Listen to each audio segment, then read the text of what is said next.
invitado de hoy tiene la triple condición de escritor, psiquiatra y político. Se trata de Jorge Rodríguez Gómez, vicepresidente de Comunicación, Cultura y Turismo. Jorge Rodríguez, gracias por estar aquí. Gracias a ti, Ernesto, por invitarme. Contento de tenerte sano, además. ¿Superaste el coronavirus? Sí, así es. Esta pandemia que tiene en vilo a la humanidad entera. Curiosamente, cada comienzo de siglo aparece una enfermedad que asedia la forma de vida a la que estamos acostumbrados los humanos.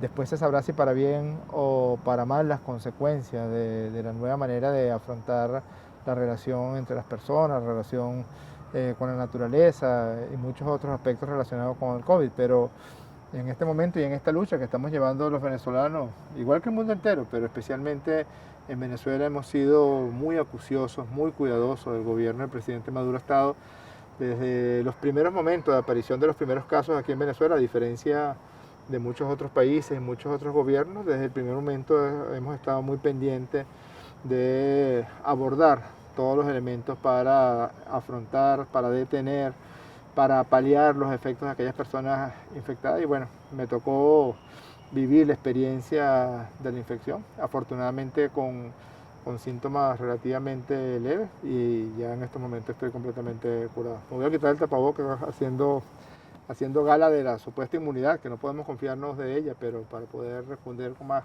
comodidad a tus preguntas. Jorge, ¿cometiste alguna imprudencia o aún tomando las medidas preventivas estamos sujetos a la posibilidad de contagiarnos?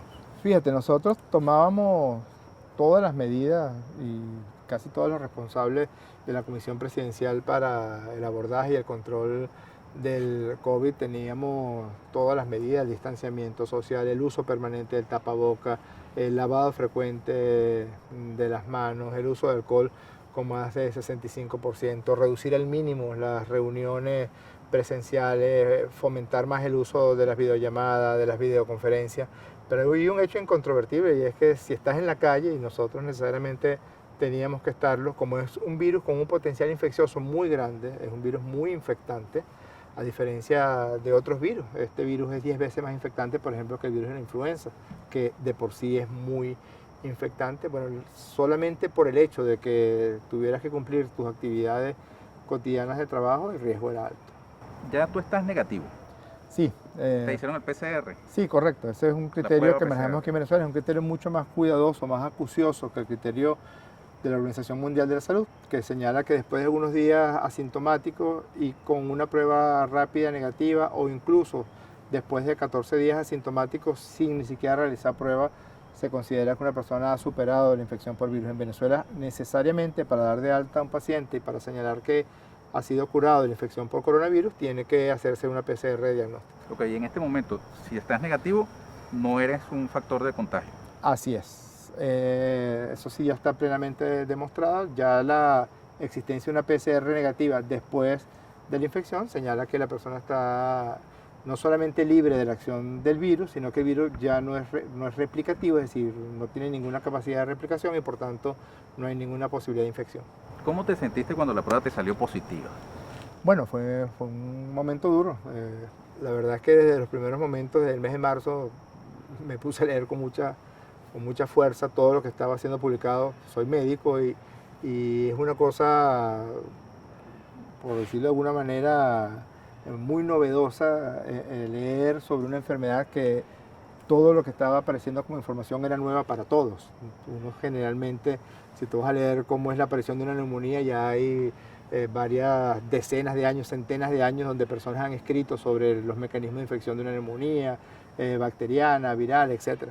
Fíjate que el COVID se pensaba que al principio era una neumonía viral, es decir, una infección de los pulmones por el virus. Después se notó que no, que es mucho más una enfermedad inflamatoria, una enfermedad del sistema inmunológico, es una enfermedad del endotelio, que son las células de los pequeños vasos sanguíneos, una enfermedad más restrictiva de los pulmones que obstructiva, que es como generalmente se presentan las infecciones respiratorias, sean virales o sean bacterianas. Entonces todo ese proceso de ir leyendo y leyendo y leyendo, y sobre todo irnos dando cuenta que conocíamos muchísimo menos, conocíamos nada de la enfermedad.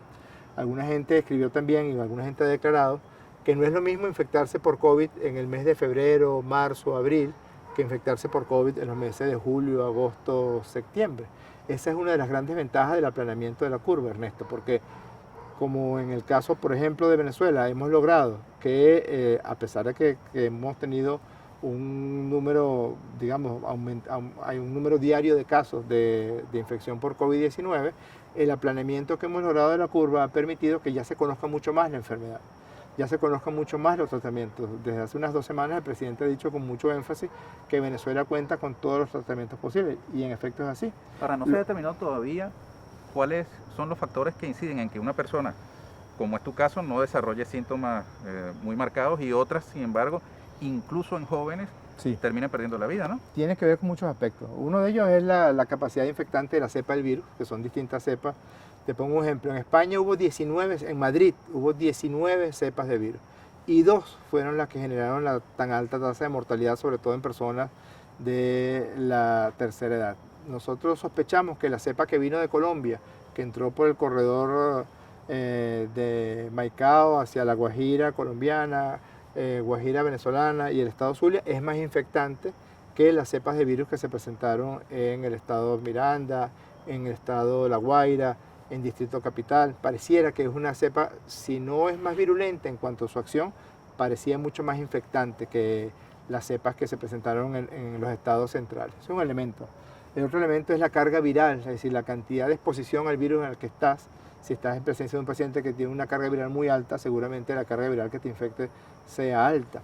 El otro elemento es el sistema inmunológico de la persona, las condiciones de la persona. Si es una persona diabética, tiene un riesgo mayor; si es una persona obesa, tiene un riesgo mayor; si es una persona de la tercera edad o que tiene alguna inmunosupresión, es un riesgo mayor. Entonces hay una cantidad de factores que señalan que el 80% se presentan asintomáticos, y eso tiene un riesgo adicional, y es que siendo un virus tan infectante y con tantas personas asintomáticas, pues hay personas infectando a otras sin que nadie se entere de que eso está pasando. De ahí la importancia del uso del tapabocas. ¿Cuánto tiempo estuviste en aislamiento? Estuve 21 días en aislamiento. ¿Durante ese aislamiento no te sentiste en algún momento como un bioterrorista? No, la verdad es que estuvimos en mi casa todos aislados. Generamos un ecosistema interno que se me parecía mucho a una novela de Carpentier que se llama El siglo de las luces, no sé si la recuerdas, donde unos hermanos viven en una casa y uno de ellos es asmático, por eso deciden vivir de noche. Una novela muy bella de Alejo Carpentier. Entonces generamos un ecosistema dentro de la casa, por supuesto ahora ayudado por las redes sociales. Yo no quiero pensar cómo fue la mal llamada gripe española del año de 1918, del año 18 del siglo XX, donde no había las formas de comunicación con las que contamos ahora, donde a pesar del aislamiento podíamos tener algún tipo de contacto con el mundo exterior. La oposición ha cuestionado al gobierno del presidente Nicolás Maduro el uso del término bioterrorista para designar a personas que han venido de fuera del país y han contaminado a otros. Esa es una campaña sucia, tan parecida a todas las campañas sucias que han tratado de emprender contra Venezuela. Lo cierto es que tenían un plan, y el plan era que Venezuela iba a sucumbir frente al COVID-19. Se frotaban las manos en una especie de deseo macabro de destrucción, de que Venezuela desistiera frente a la existencia de este virus. Decían que no estábamos en capacidad, que no íbamos a poder atender a los pacientes, y resultó exactamente lo contrario. Mientras, por ejemplo, Donald Trump desdeñó, porque desde el mismo mes de enero, desde los primeros días de enero, Trump recibió un informe de sus científicos que fueron a Wuhan, invitados por la Organización Mundial de la Salud, para que evaluaran el desarrollo de la epidemia en Wuhan. Y ya se sabía que podía ser potencialmente protagonista de una pandemia ese virus allí en Wuhan. Y desdeñaron eso, y las primeras medidas las toma Trump ya a finales de febrero, a mediados de marzo, cuando ya la epidemia estaba asolando, por ejemplo, el estado de Nueva York en los Estados Unidos. El caso de Brasil, que es uno de los casos más dantescos de lo que hemos vivido en el continente americano, y me atrevo a decir que en el mundo entero. El caso de Ecuador, donde el presidente de Ecuador se escondió, dejó de comunicarse con el pueblo de Ecuador, y por vía de la omisión permitió que decenas de miles de personas fallecieran en las calles de Guayaquil. En Venezuela fue lo contrario. Ahora, en Venezuela fue el plan de que aquí hubiese un colapso. Claro. Pero hoy, al día de hoy, ¿Qué tan cerca, qué tan lejos estamos de un Guayaquil aquí en Venezuela? No, absolutamente, o sea, absolutamente lejos. Al día de hoy, si nosotros hubiéramos tenido la misma conducta que Jair Bolsonaro, o la misma conducta que Lenín Moreno, si el presidente Maduro hubiera actuado igual que Iván Duque o que Donald Trump, Venezuela tendría no menos de 10.000 muertos por COVID-19 al día de hoy, quizás muchísimos más. Venezuela tendría no menos de 700.000 personas infectadas al día de hoy. Si tú revisas las cifras y nos comparas, hay un número que a mí me gusta mucho utilizar que es infectados por millón de habitantes, fallecidos por millón de habitantes. Cada persona que fallece por COVID-19 es una tragedia, es un drama para su familia, para sus amigos, para sus seres queridos. Nosotros hemos vivido en carne propia que personas muy cercanas a nosotros, como es el caso de nuestro hermano Darío Viva o de Manuel Dum, una persona muy joven que falleció hace muy poco, pues sucumbiera a la acción del COVID-19. Es muy doloroso, es muy triste, pero a los efectos de la estadística, que generalmente son más frías, que generalmente son más objetivas, Venezuela tiene una de las mortalidades por millón de habitantes más bajas del mundo entero y sin duda de las más bajas del continente americano. Y en medio del bloqueo económico estamos en condiciones de contener el fenómeno para que allí se mantenga. Afortunadamente, ¿O estamos expuestos a la posibilidad de que eso se dispare? Afortunadamente nos preparamos. Afortunadamente el presidente Maduro, previendo que nos iba a costar mucho más que a otros, porque estamos sometidos al más brutal bloqueo que haya conocido este continente. Yo creo que ni siquiera Cuba, me atrevo a decirlo, ni siquiera Cuba durante el llamado periodo especial y durante la llamada crisis de los misiles en los años 60 vivió un bloqueo tan artero, porque incluso en aquella oportunidad se permitía que entraran alimentos y que entrara medicamentos y que entrara combustible para la población civil. En Venezuela ni eso se permite, barcos con medicamentos, barcos con insumos para atender a los pacientes con COVID-19, barcos con alimentos, son repelidos o son bloqueados o son hostigados por la acción del gobierno de Donald Trump. Y en esas condiciones, el presidente Maduro se planteó, vamos a prepararnos de una manera mucho más especializada, de una manera mucho más expedita, más acuciosa de cómo se han preparado otros países. Por eso teníamos preparadas más de 23.000 camas de hospitalización. Teníamos preparadas más de 4.000 camas de terapia intensiva, la existencia de los respiradores, la adquisición de millones de tapabocas para que las personas pudieran tener el mecanismo más importante de control de la infección persona a persona, como es el uso del tapaboca.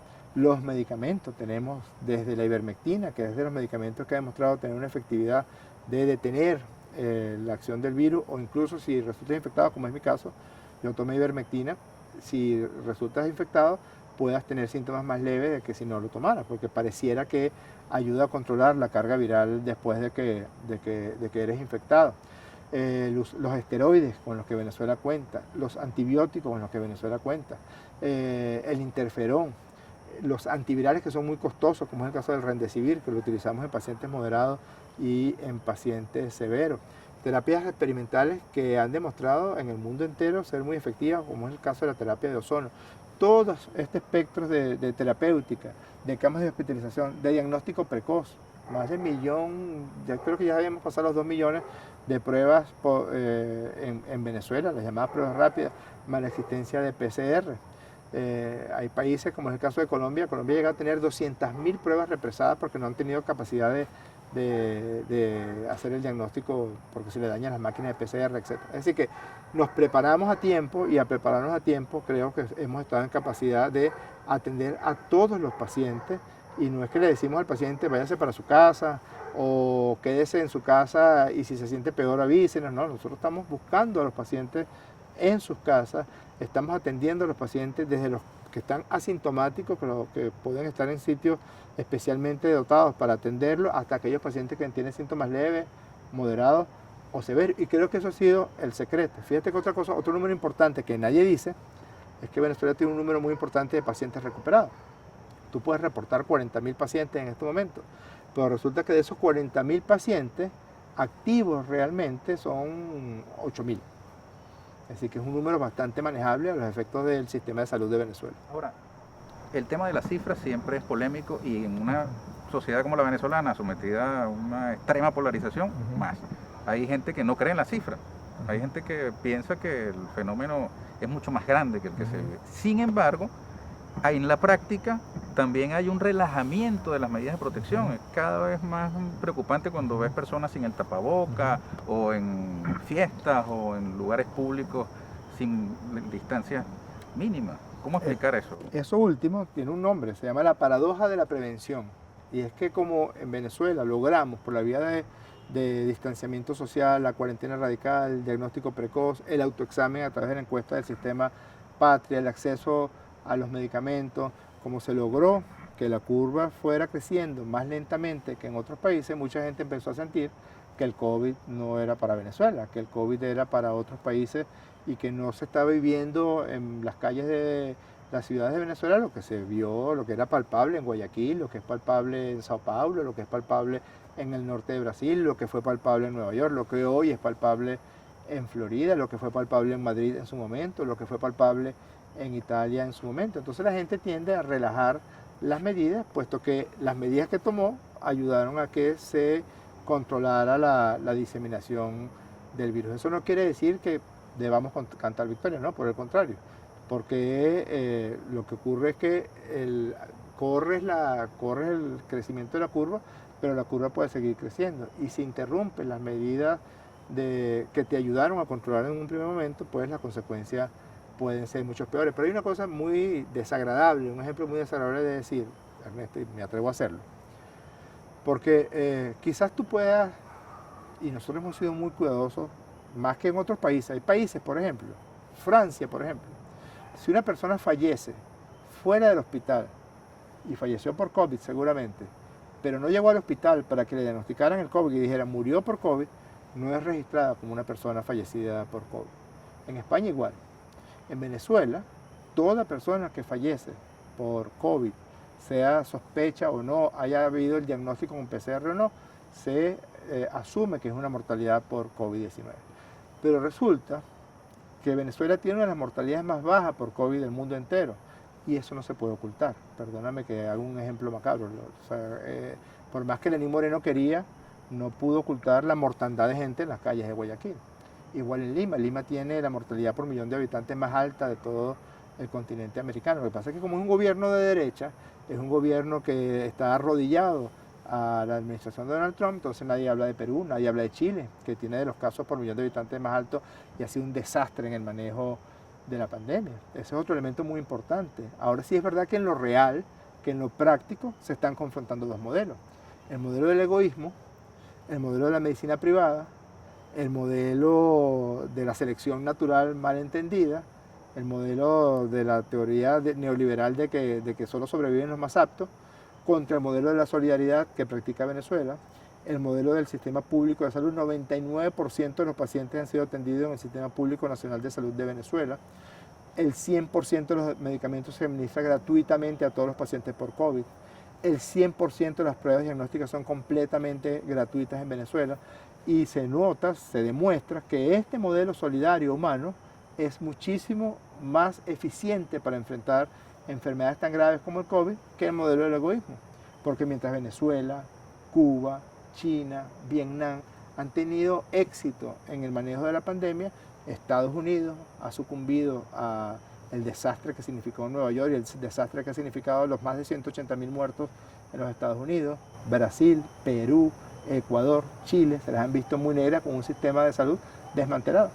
¿Qué piensas de las condiciones en que tus colegas médicos y trabajadores de la salud tienen que, digamos, enfrentar para dar la batalla contra el coronavirus?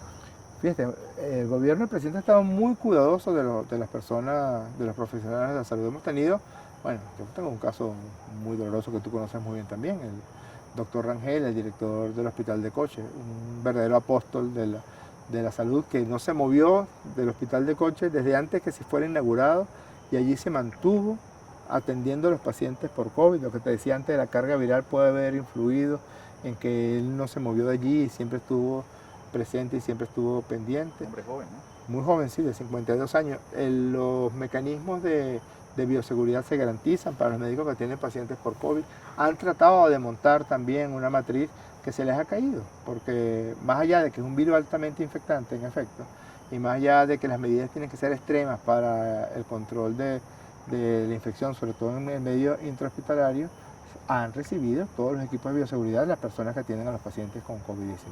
Ahora, es innegable que hay una crisis hospitalaria también en Venezuela desde hace muchos años. El sistema de salud venezolano tiene carencias, dificultades, no ha estado exento de las heridas del bloqueo. Sí, tanto los trabajadores como los usuarios las viven. Sí, todo el país ha vivido, nosotros estamos, se dice de una manera metafórica, pero no es ninguna metáfora, la guerra es real, el bloqueo es real. Si antes, en la época medieval, lo que hacían era sitiar una ciudad o sitiar un castillo, o como sitiaron Leningrado, que llevaron a la gente, a los habitantes de Leningrado a morir de hambre porque fue un sitio que creo que duró más de 40 meses, de 20 y pico meses, para hacer que la gente se doblegara por la acción del hambre, por la acción de las enfermedades, por la acción de las condiciones de salubridad. El bloqueo al que tiene sometido Venezuela, el gobierno norteamericano y sus lacayos, es un bloqueo real, es un bloqueo que impide que los medicamentos lleguen, es un bloqueo que nos roba más de 30 mil millones de dólares con los que podríamos fácilmente no solamente financiar todo lo correspondiente a atención de los pacientes con COVID, sino dotación de hospitales, mayor atención a las necesidades alimenticias de la población, etc. Eso es real, eso no es mentira, pero aún así, búscame un país en este continente, que no sea Cuba, que le haga un diagnóstico a una persona por COVID gratuito. En Chile cuesta $120 la prueba. En Estados Unidos hay un ejemplo de un señor que estuvo hospitalizado en terapia intensiva con una neumonía bilateral por COVID y después que lo dieron de alta le pasaron una cuenta por $10 millones. Búscame un país donde el 100% casi de todas las personas afectadas han sido atendidas en el Sistema Público Nacional de Salud. Búscame un país con un porcentaje de recuperados tan alto como el que tiene Venezuela. Búscame un país en este continente con una mortalidad tan baja por COVID-19 como la que tiene Venezuela. Búscame un país en este continente donde el Remdesivir, que es tan costoso, lo reciben los pacientes gratuitamente. Igual la Caletra, que es otro antiviral costoso, el interferón, los esteroides, la dexametasona, el acetaminofén, la ivermectina, las terapias alternativas, etc. Jorge, se ha armado un debate por la propuesta del presidente Nicolás Maduro de retornar a clases presenciales en octubre bajo un modelo mixto. Por una observación empírica de las redes sociales pareciera prevalecer el miedo. Sí. Y el rechazo de la posibilidad de que los niños vuelvan a las escuelas tan pronto.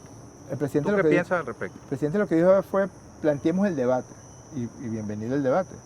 Yo creo que es un buen momento para que las personas puedan discernir, puedan discutir, puedan opinar, para que muchos padres y madres puedan decir qué opinan sobre las clases presenciales o las clases por vía redes. Nosotros tenemos un bebé, Lucas, de 4 años, y desde la pandemia que hemos estado en la casa, o sea, el proceso además fue muy interesante, no sé, tú lo debes haber vivido igual, el proceso de estar en las mañanas trabajando con el niño, ir adquiriendo destrezas pedagógicas que para lo cual estudian las maestras y para lo cual estudian los docentes, los pedagogos. Me puso a pensar mucho en esos tiempos en los cuales los niños recibían educación en los hogares, ¿no? Y eso, aunque le quitaba la capacidad de socialización, que es muy importante y que adquieren en la escuela, los amigos, las relaciones entre amigos, los juegos, el deporte, el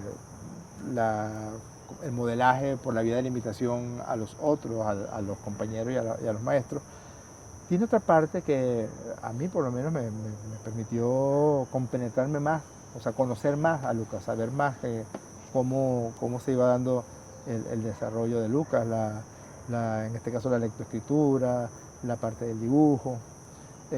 Yo creo, como es un debate, me permito dar mi opinión, que vamos a estar algún tiempo más con clases por vías remotas, pero sí creo que tenemos que buscar un mecanismo de que haya más interacción, quizás de los padres en una primera etapa, con las instituciones educativas. Bien, vamos a hablar de política. Bueno. Y lo mezclamos con algunas cosas personales también. ¿Hasta qué punto la legitimidad de las elecciones del 6 de diciembre se ve comprometida por las decisiones del Tribunal Supremo de Justicia sobre las directivas de varios partidos políticos en el campo opositor y también en el campo revolucionario? Hasta ahora han sido nombradas juntas ad hoc en Primero Justicia, Acción Democrática, Voluntad Popular, PPT, Tupamaro y Bandera Roja. Bueno, no puedes mezclar todos los procesos porque cada situación es una situación muy particular. Esta es de las elecciones donde mayor participación ha habido en la historia cercana electoral de Venezuela. Más de 107 partidos están en este momento inscritos para este proceso electoral. Todas las modificaciones que se derivaron de los acuerdos con la Mesa de Diálogo Nacional, que significaron más democracia, es decir, una mayor participación del llamado voto pasivo y del voto activo. Una persona ahora tiene muchas más probabilidades de escoger, porque vamos a escoger 277 diputados. Las listas regionales aumentan en todos los estados. Si antes en tu estado, un estado pequeño, ponte tú el estado Amazonas o el estado del Tamacuro o el estado Cojedes, escogían 2 diputados por lista, ahora vamos a escoger 3 y 4 diputados por lista. Es decir, la opción de elegir el llamado voto pasivo es mayor. Y el voto activo, los candidatos son muchísimos más porque tenemos más cargos a elegir, 277. A pesar de toda la campaña brutal que ha habido contra el sistema electoral de Venezuela, no hay un sistema electoral en el mundo entero más fidedigno que el sistema electoral venezolano. Lamentablemente tenemos una oposición en Venezuela que tiene la mala costumbre de que solo reconoce los procesos electorales donde gana. Revisa, Ernesto. Todavía no han presentado las pruebas del fraude del referendo revocatorio del año 2004. Capriles cantó fraude en el año 2013. Rosales no reconoció las elecciones donde Chávez sacó 20 puntos de diferencia en el año 2006. Eso permanentemente está así. Ahí el caso de un ex partido, como es el caso de Voluntad Popular, una cosa es que tú te hagas llamar a un partido político para, por esa vía, actuar de manera violenta, intentar el asesinato del presidente de la República, intentar y promover invasiones contra Venezuela, intentar una incursión armada desde la frontera occidental contra Venezuela y apoyarte en paramilitares, en narcotraficantes, en factores militares extranjeros para promover esa invasión. Una cosa es que tú hayas firmado un contrato para que unos mercenarios norteamericanos entrenaran y encabezaran una incursión armada por las costas del estado de La Guaira de Venezuela. Eso no puede prefigurarse o eso no puede concebirse como una acción política. Eso evidentemente son acciones terroristas que no son permitidas en ninguna parte del mundo. Entonces Voluntad Popular no es un partido político. Voluntad Popular es otra cosa. Voluntad Popular es un grupo de terroristas, es un grupo de delincuentes, es un grupo de personas profundamente violentas que han promovido asesinatos de militares, asesinatos de ministros, del alto mando político, del alto mando militar, la quema viva de personas como ocurrieron durante las guarimbas del año 2017. Ese es un caso concreto. El caso de Acción Democrática, quien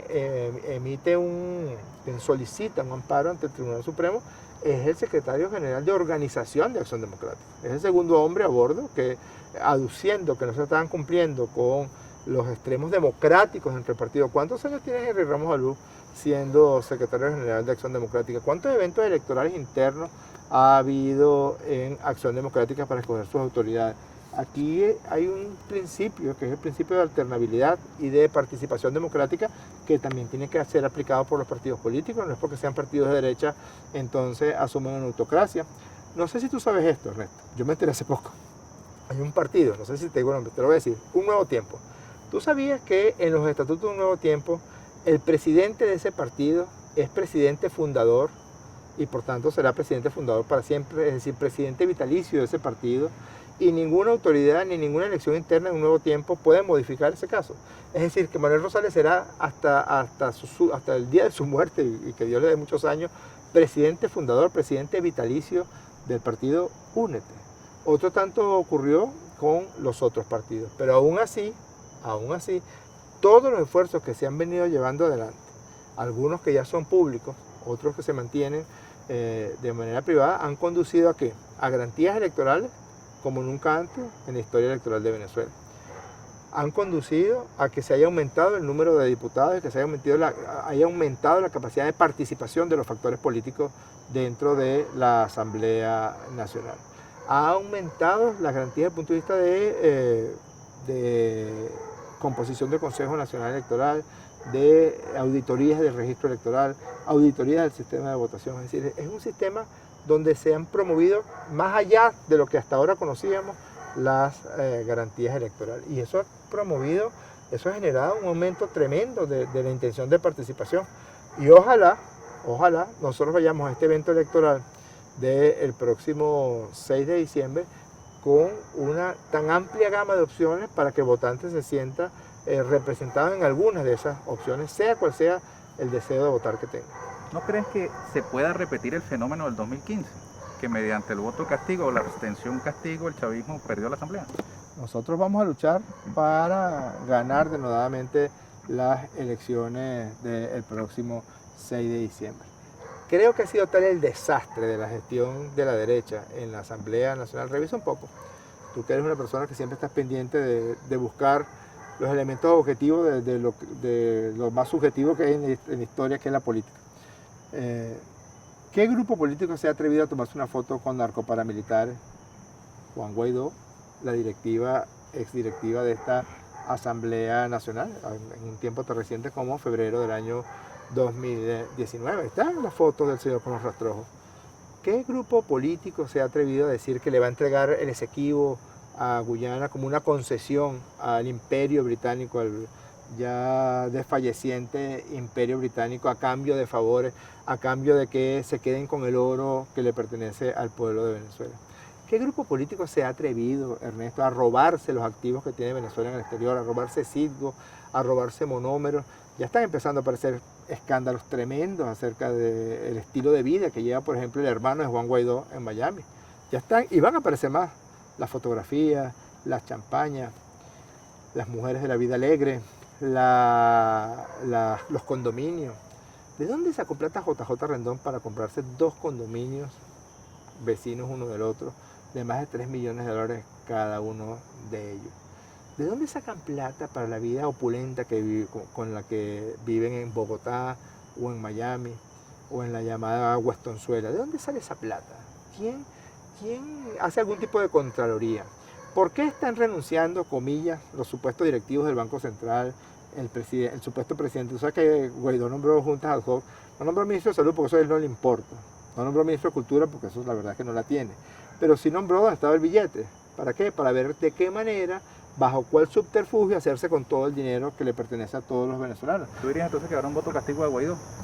Pero es que hay que rescatar esa asamblea.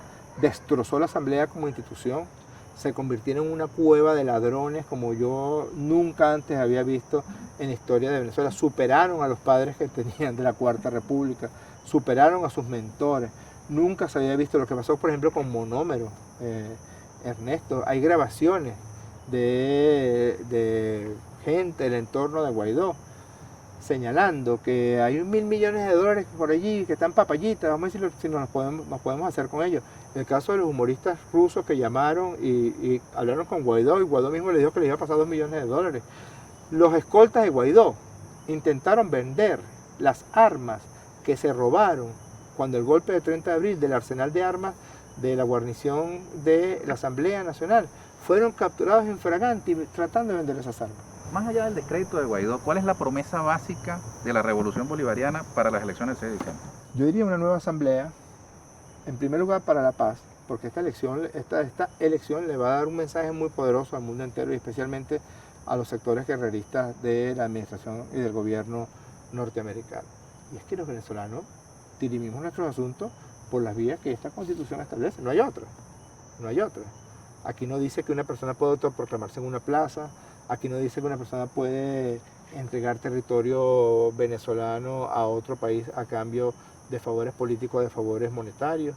Aquí no dice que un supuesto presidente encargado le puede entregar una empresa como Citgo a la administración norteamericana. Eso tú lo sabes. Los dineros de Citgo fueron trasladados de un banco privado, de unas cuentas privadas que tenía Citgo en un banco norteamericano, a la Reserva Federal de los Estados Unidos. Es decir, recursos de una empresa venezolana están en las cuentas de la Reserva Federal de los Estados Unidos. Entonces se necesita un cambio para poder recuperar la institucionalidad de la Asamblea Nacional, para que pueda cumplir con su función, que es la función de legislar, de contraloría, de nombramiento de los poderes públicos que son nombrados de manera secundaria.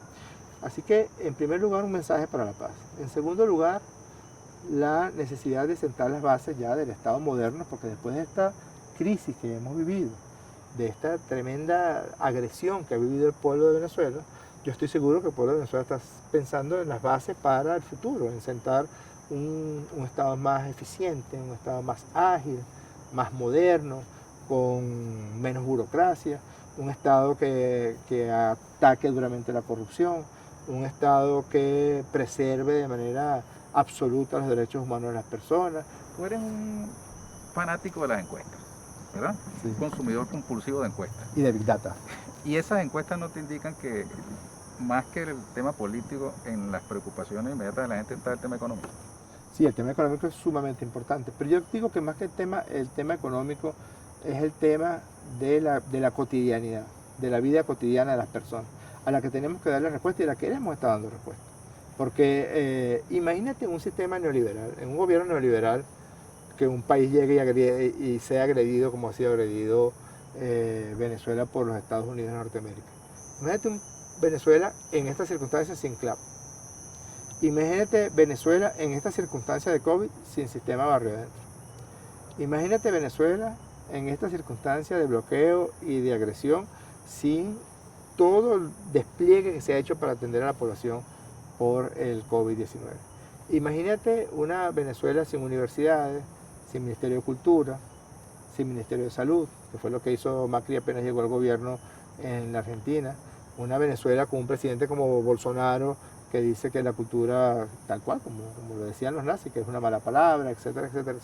Imaginas, nada más imaginemos, por reducción al absurdo, lo que significaría un gobierno de derecha o de ultraderecha en Venezuela. Entonces, claro que tenemos que hacer mucho más, claro que podemos hacer mucho más, claro que el mensaje que va a recibir el mundo es que Venezuela merece ser respetada, que Venezuela merece acceder a sus recursos como accede cualquier país del mundo.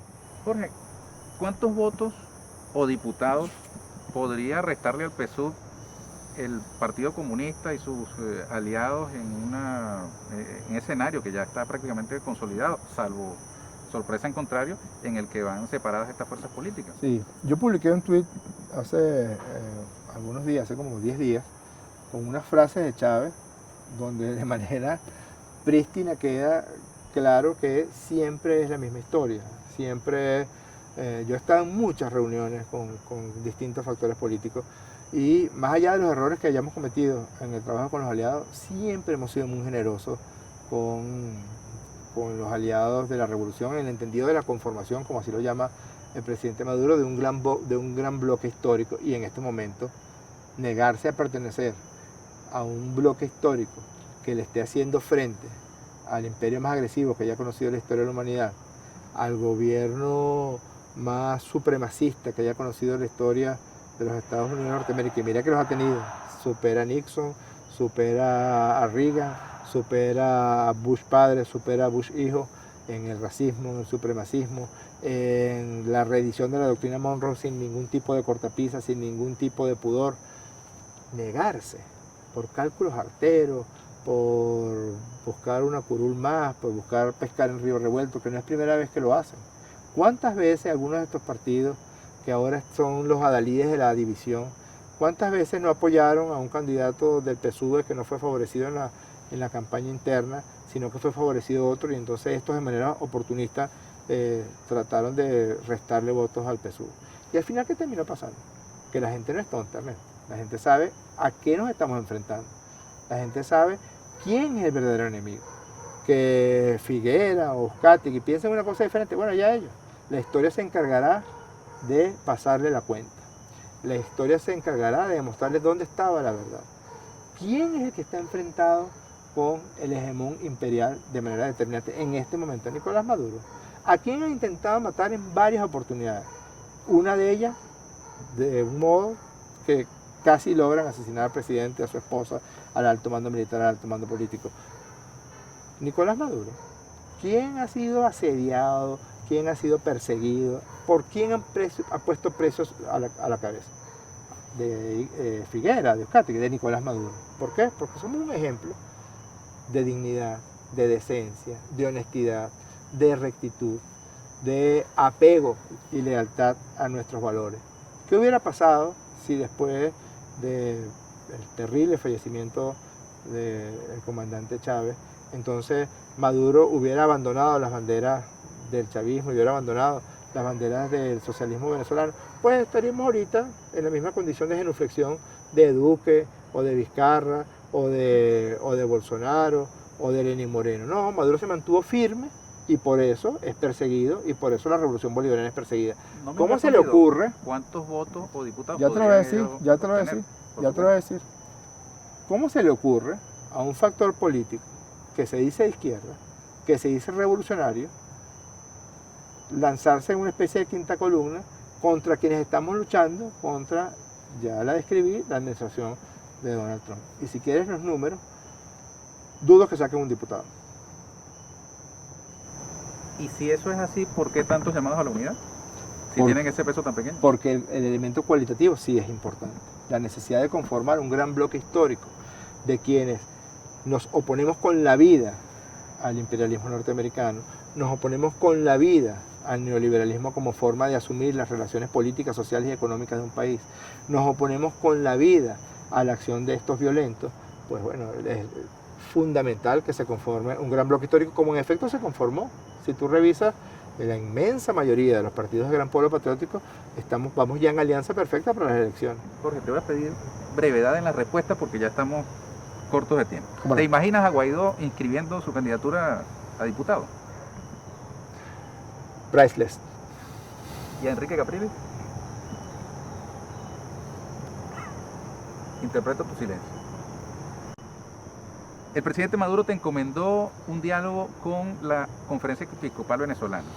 ¿Hasta dónde puede llegar ese diálogo? ¿Tiene sentido hablar con los obispos? Yo creo que más allá de que los obispos y que la Conferencia Episcopal tiene una posición política clara a favor de las posturas de derecha y de las posturas de la oposición venezolana, ellos han emitido un muy interesante punto de vista acerca de la necesidad de participar en las elecciones. En ese sentido, estamos de acuerdo. Muy bien. En la mesa de diálogo nacional participan al menos 3 dirigentes políticos que yo he visto que vienen de Acción Democrática. Timoteo Zambrano, Claudio Fermín y Rafael Marín Jaime. ¿Cómo no? Ese era el partido que era gobierno en Venezuela cuando asesinaron a tu padre. ¿Tú no abrigas rencor cuando los ves? No, francamente no. Del Cielovina a mi hermana, en varios aportes, claro, la canalla trata de tergiversar sus palabras. Menciona mucho una canción de Luis Enrique Mejía Godoy, que está basada en un testimonio de Tomás Borges. Tú la conoces muy bien, se llama Mi venganza personal. Mi venganza personal será el derecho de tus hijos a la escuela y a las flores. Ese es el testimonio de Borges frente al torturador de su esposa y de sus hijos.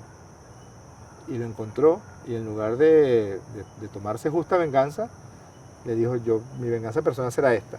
Y de ahí sacó Luis Mejía Godoy esa canción. Yo la tengo siempre presente.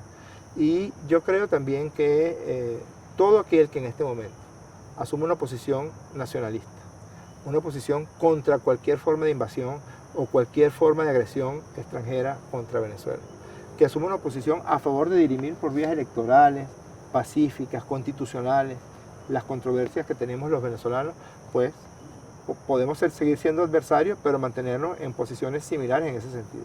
El 25 de julio del 76, Sí, correcto. cuando asesinaron a tu papá en la DICIP, tú no habías cumplido todavía 11 años. No había cumplido 11 años, correcto. 11 Tenía años. 10, correcto. Delcy acababa de cumplir 7 años. Correcto. ¿Cómo marcó aquel acontecimiento la vida de esos niños? Bueno, fue algo tremendo, y además fue algo tremendo porque la amenaza siempre estuvo latente. Mi papá fue capturado en el año 72 y salvajemente torturado en lo que era el CIFA, el Servicio de Inteligencia de las Fuerzas Armadas. Estuvo desaparecido durante más de un mes, y durante un mes completo fue torturado. Siempre era nuestra casa allanada, siempre éramos perseguidos. Mi casa fue allanada al menos en 12 oportunidades. En el 72 nos secuestraron, nos mantuvieron secuestrados en la casa. Fue amenazada mi madre de muerte. Yo fui amenazado con una pistola por un agente de la CIFA que me puso una pistola en la cabeza. Yo tenía que una bomba lacrimógena, entiendo. Sí, 6 años tenía yo cuando eso, y el tipo accionaba la pistola preguntándome por dónde estaban los amigos de mi papá. Una vez que fuimos a visitar a mi papá al CIFA y estábamos en un cubículo muy pequeño, Delcy tenía 2 años, y lanzaron una bomba lacrimógena dentro del cubículo, y bueno, se generó toda esa situación, y Delcy tuvo la primera crisis de asma que tuvo en su vida. Nosotros somos ambos asmáticos. Es decir, esa amenaza permanente nos mantuvo marcados, y luego hubo, bueno, lo que fue la hecatombe del asesinato de Jorge Rodríguez en julio del 76, pero al mismo tiempo Hay una película por ahí que no sé si viste, que se llama Postales de Leningrado, de Mariana Rondón.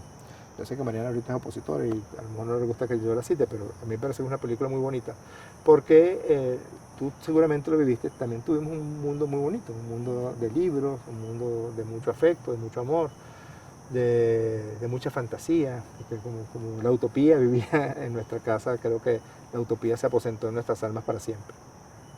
¿Tú entendías lo que pasaba Sí, a esa edad? bueno, en cierto momento sí, mi papá era muy claro, siempre explicaba, siempre nos decía, si les preguntan esto, sepa que tienen que contestar esto.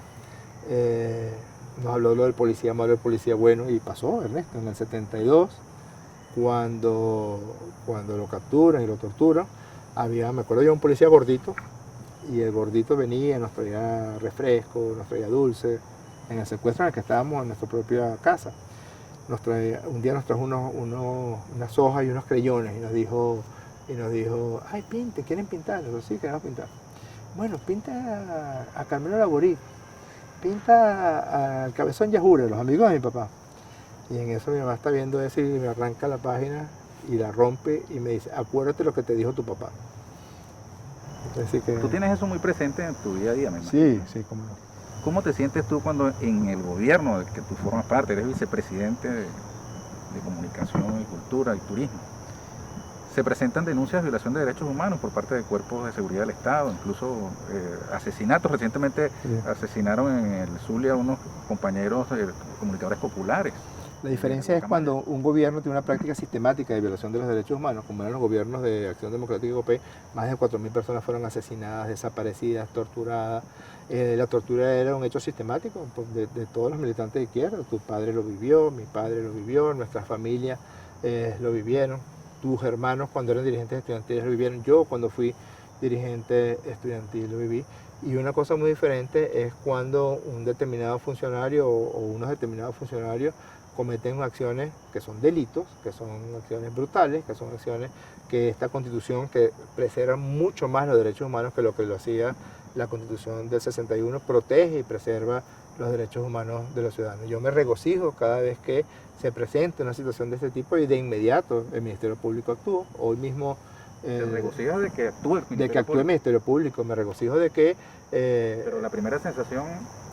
es de profundo dolor, me imagino. Y de rechazo absoluto, como rechazamos todos los que... Porque una gran ventaja que tiene el gobierno de Maduro, el que tiene el gobierno revolucionario antes del de Chávez, es que la gran mayoría de los que estamos ahorita en posiciones de responsabilidad fuimos víctimas y fuimos perseguidos en la Cuarta República. Y no quisiéramos eso para la realidad de la Venezuela actual. Y si algo hay en Venezuela en este momento es libertad, a veces hasta el punto de que estos grupos, como te hablaba antes de Voluntad Popular, han utilizado las amplias libertades que proporciona la Constitución para violar la Constitución.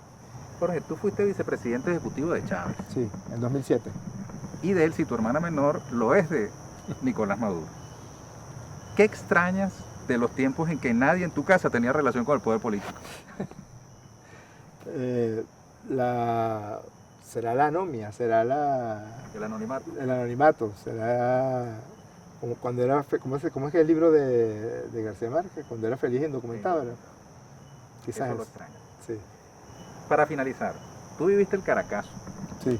Eras presidente de la FCU, de la Central. Era presidente del Centro de Medicina. Yo fui electo presidente de la FCU, el Caracazo fue en febrero del 89, yo fui electo en diciembre del 89. Ok. ¿Por qué tú crees que en Venezuela no se ha presentado un Caracazo con las condiciones materiales que nos ha tocado vivir en estos años, que son incluso más rudas que las que hubo en aquel entonces?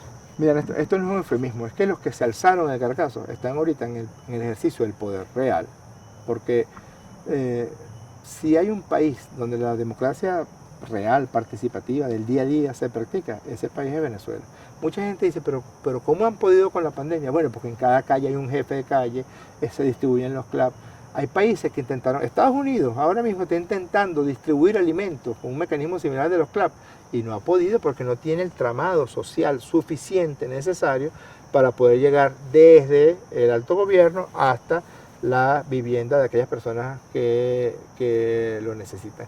Los consejos comunales, en el caso del partido nuestro es un partido profundamente celular, con presencia en cada calle, con presencia en cada cuadra, con presencia en cada sector de los distintos sectores que hacen vida política y social en Venezuela.